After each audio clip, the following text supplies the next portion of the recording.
नमस्कार मित्रांनो, तुही माझा मितवा या मालिकेच्या पुढच्या भागामध्ये आता ह्या सुप्रियाने आता ते कलर वगैरे घेऊन ती मात्र इकडे रंगपंचमीच्या शुभेच्छा देण्यासाठी आता ह्या राजा शिर्केंच्या घरात येतच असते आणि इकडे मात्र आता ह्या वल्लरीने ईश्वरीच्या चेहऱ्याला कलर लागण्यासाठी काहीतरी मिक्स केलेली वाटी आता कलरने तयार केलेली असते आणि जेव्हा आता ईश्वरीला हा कलर लागेल तर ईश्वरी मात्र 2-3 दिवस घराच्या बाहेर काही निघणार नाही अशी पूर्ण तयारी तिने केलेली असते आणि तेवढ्यात मात्र आता समोरून सुप्रियाही येत आहे हे अगदी समजल्यानंतर वल्लरी घाईने आता लपण्याचा प्रयत्न करते कारण आता म्हणजे सुप्रिया आत आली, आत येऊ का असं जेव्हा विचारते तेव्हा आता वल्लरी घाईने आपला चेहरा लपवते आणि मागे होऊन बघता बघता आता अविनाश मामाचा धक्का मात्र वल्लरीला लागतो आणि तो सगळा काही कलर आता वल्लरीच्या चेहऱ्याला लागतो आणि शेवटी वल्लरीलाच आता ते जे काही कलरमध्ये तिने मिक्स केलेलं आहे ह्या सगळ्याचा खूप त्रास होतो। आता शेवटी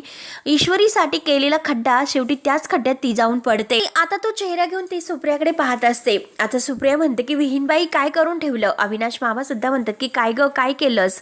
तेव्हा आता वल्लरी त्यांच्यावर चिडते की काय ग हे काय तुमच्यामुळे झालं आणि शेवटी मला आंघोळ करून यावी लागेल म्हणून ती आतमध्ये निघून जाते आणि सुप्रिया आता वल्लरी आतमध्ये गेल्यानंतर आता सगळ्यांना शुभेच्छा देऊन म्हणते की तुमच्या सगळ्यांच्यासाठी मी छान अशा पुरणपोळ्या बनवून आणलेल्या आहेत। तर इकडे मात्र अंजलीला राकेशचा थोडासा संशय येत आहे आणि आता होळीच्या या कार्यक्रमाच्या दिवशी रंगपंचमीला मात्र अर्णव आणि ईश्वरी छान असे तयार होऊन अंजलीला राकेशच्या नाकावर टिचून कसा कलर लावतात हे आपण आता पुढच्या व्हिडिओमध्ये बघणार आहोत।